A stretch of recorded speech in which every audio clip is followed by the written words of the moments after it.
शिवसेना विवाद में सुनवाई के दौरान उद्धव ठाकरे गुट ने सुप्रीम कोर्ट में कहा कि 10वीं अनुसूची के अनुसार बागी गुट के विधायक अपनी सदस्यता तभी बचा सकते हैं जब वो किसी और राजनीतिक दल में अपना विलय कर लें या फिर नई पार्टी बना लें।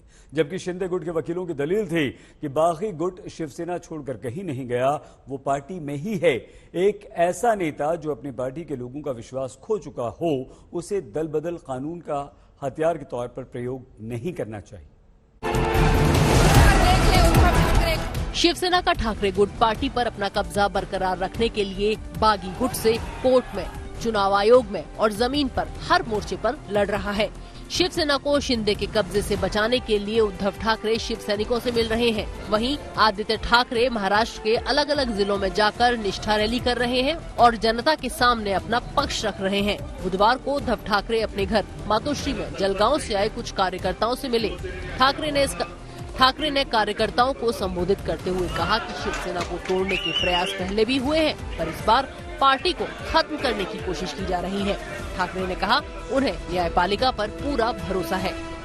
आजपर्यंत अनेकदा शिवसेना फोडण्याचे प्रयत्न झाले, पण आता शिवसेना संपवण्याचे प्रयत्न होत आहेत। मी पहिल्यांदाच बोललो होतो की हा प्रयत्न शिवसेना संपवण्याचा आहे आणि ते परवा भाजपच्या अध्यक्षांनी बोलून टाकलं की शिवसेना हा संपत चाललेला पक्ष आहे।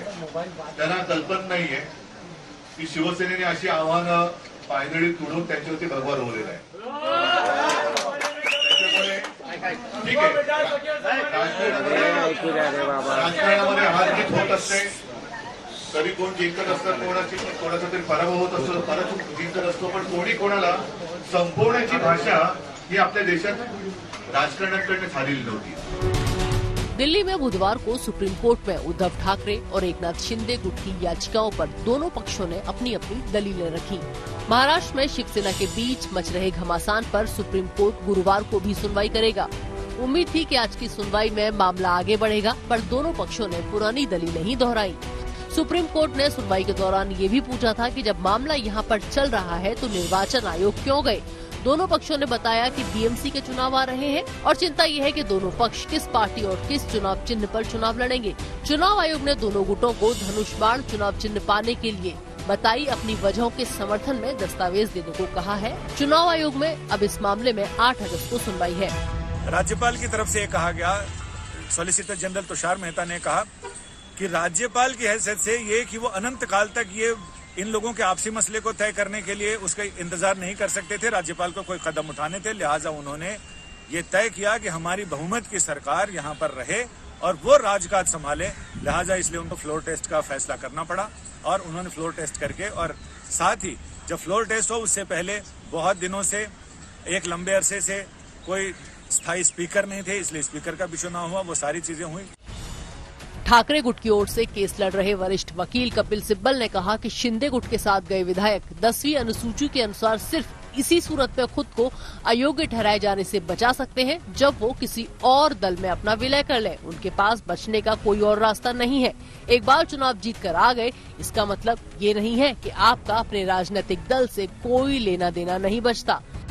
शिंदे गुट की तरफ से वरिष्ठ वकील हरीश साल्वे ने दलील दी कि हमारे विधायक बगावत नहीं कर रहे थे, उनकी तो बस नेतृत्व परिवर्तन की मांग थी। ये मामला दल बदल कानून के तहत नहीं आता, ये पार्टी का अंदरूनी मामला था।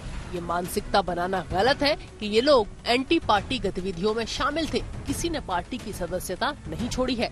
उद्धव ठाकरे गुट की तरफ से कहा गया कि शिंदे गुट गुवाहाटी में बैठकर कह रहा था कि हम महाराष्ट्र की पार्टी हैं। गुवाहाटी से पार्टी में नई नियुक्तियां की जा रही थी। गुवाहाटी से ये तय कर रहे थे कि पार्टी का नेता कौन होगा, चीफ विप कौन होगा। क्या एक राजनीतिक दल में सारे लोग एक साथ बैठकर फैसले नहीं लेते।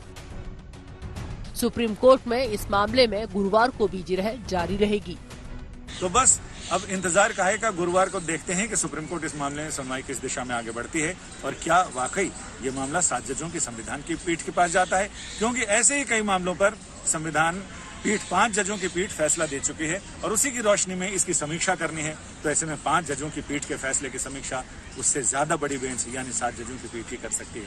तो अब इंतजार करते हैं और देखते हैं कि गुरुवार को सुनवाई किस दिशा में आगे बढ़ती है और क्या ये मामला तीसरे विकल्प की ओर जाता है, यानी संविधान पीठ इस मामले को सुनेगी तो कब सुनेगी, उसमें कौन कौन से जज शामिल होंगे, ये सभी भविष्य के गर्भ में है। कैमरामैन मदन प्रसाद के साथ संजय शर्मा, दिल्ली, आज तक।